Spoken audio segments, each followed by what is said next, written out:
মুহতারাম হাজিরিন, এই কোরবানি এমন একটি ইবাদত যার মাধ্যমে আল্লাহ তাআলার নৈকট্য সন্তোষ অর্জন করা যায়। এই কোরবানির ইতিহাস শুরু হয়েছিল হযরত আদম আলাইহিস সালামের যুগ থেকে। সর্বপ্রথম কোরবানি করেছিল হযরত হাবিল আর কাবিল।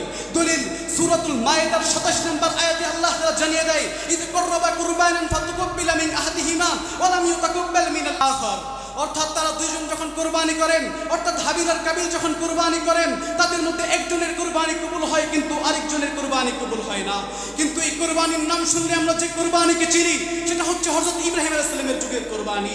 আল্লাহ তাআলা তার খলিল ইব্রাহিম আলাইহিস সালামকে যখন কোরবানির আদেশ করলেন, যখন কোরবানির কথা বললেন, পরীক্ষা করার জন্য যখন কোরবানির কথা বলেন, হযরত খলিল ইব্রাহিম আলাইহিস সালাম আল্লাহ তাআলার পরীক্ষা দেওয়ার জন্য তৈয়ার হয়ে যায়। তার সন্তানকে জবাই করবে এমন অবস্থায় আল্লাহ তাআলা জিবরাইলকে ডাক দিয়ে বলে, জিবরাইল যাও যাও, ইব্রাহিম পাস করেছে, তাকে জিবরাইল তুমি যাও জান্নাত থেকে দুম্বা নিয়ে ইসমাইলের পরিবর্তে জান্নাতি দুম্বা দিয়ে দাও। জিবরাইল দুম্বা নিয়ে যখন যাবে, আসমান থেকে বলতে শুরু করে আল্লাহু আকবার, আল্লাহু আকবার। এই ধ্বনি শুনে ইব্রাহিম এই ধ্বনি শুনে আকাশের দিকে তাকিয়ে যখন দেখে দুম্বা দেখতে পায়, তিনি বলেন লা ইলাহা ইল্লাল্লাহু আল্লাহু আকবার। এই ধ্বনি যখন ইসমাইল শুনেছে, বাবার এই ধ্বনি শুনতার সাথে সাথে তিনিও বলেন আল্লাহু আকবার লিল্লাহিল হামদ। আল্লাহ তাআলা ওয়া রাহমাতুল্লাহি ওয়া বারাকাতুহু। আলহামদুলিল্লাহ, আলহামদুলিল্লাহি রাব্বিল আলামিন, ওয়াসসালাতু ওয়াসসালামু আলা সাইয়্যিদিল মুরসালিন ওয়া আলা আলিহি ওয়া আসহাবিহি আজমাইন। আম্মা বাদ, ফাআউযু বিল্লাহি মিনাশ শাইতানির রাজীম। বিসমিল্লাহির রহমানির রহিম। ইন্না আ'তাইনাকাল কাউসার ফাসাল্লি লিরাব্বিকা ওয়ানহার। সাদাকাল্লাহুল আযীম।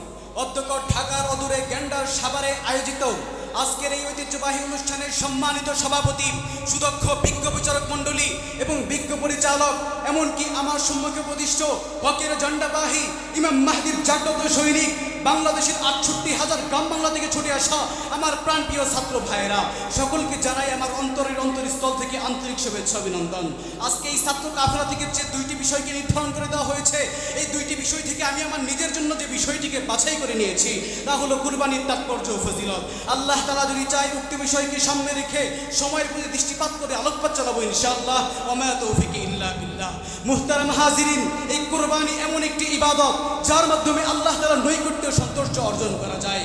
এই কোরবানির ইতিহাস শুরু হয়েছিল হযরত আদম আলাইহিস সালামের যুগ থেকে। সর্বপ্রথম কোরবানি করেছিল হযরত হাবিল আর কাবিল। দলিল সূরাতুল মায়েদার 27 নম্বর আয়াতে আল্লাহ তাআলা জানিয়ে দেয়, ইদ কররাবা কুরবানান ফাতুকব্বিলা মিন আহাদিহিমা ওয়া লাম ইউতাকাব্বাল মিনাল আখার। অর্থাৎ তারা দুইজন যখন কোরবানি করেন, অর্থাৎ হাবিল আর কাবিল যখন কোরবানি করেন, তাদের মধ্যে একজনের কোরবানি কবুল হয় কিন্তু আরেকজনের কোরবানি কবুল হয় না। কিন্তু এই কোরবানির নাম শুনলে আমরা যে কোরবানিকে চিনি সেটা হচ্ছে হযরত ইব্রাহিম আলাইহিস সালামের যুগের কোরবানি। আল্লাহ তাআলা তার খলিল ইব্রাহিম আলাইহিস সালামকে যখন কোরবানির আদেশ করলেন, যখন কোরবানির কথা বললেন, পরীক্ষা করার জন্য যখন কোরবানির কথা বলেন, হযরত খলিল ইব্রাহিম আলাইহিস সালাম আল্লাহ তাআলার পরীক্ষা দেওয়ার জন্য তৈয়ার হয়ে যায়। তার সন্তানকে জবাই করবে এমন অবস্থায় আল্লাহ তাআলা জিবরাইলকে ডাক দিয়ে বলে, জিবরাইল যাও যাও, ইব্রাহিম পাস করেছে, তাকে জিবরাইল তুমি যাও জান্নাত থেকে দুম্বা নিয়ে ইসমাইলের পরিবর্তে জান্নাতি দুম্বা দিয়ে দাও। জিবরাইল দুম্বা নিয়ে যখন যাবে, আসমান থেকে বলতে শুরু করে আল্লাহু আকবার, আল্লাহু আকবার। এই ধ্বনি শুনে ইব্রাহিম এই ধ্বনি শুনে আকাশের দিকে তাকিয়ে যখন দেখে দুম্বা দেখতে পায়, তিনি বলেন লা ইলাহা ইল্লাল্লাহু আল্লাহু আকবার। এই ধ্বনি যখন ইসমাইল শুনেছে, বাবার এই ধ্বনি শুনতার সাথে সাথে তিনিও বলেন আল্লাহু আকবার লিল্লাহিল হামদ। আল্লাহ তাআলার নিকট এই ধ্বনি এত কবুল হয়, এত পছন্দ হয়, যা উম্মতে মুহাম্মাদের জন্য ধার্তব্য করে দেয়।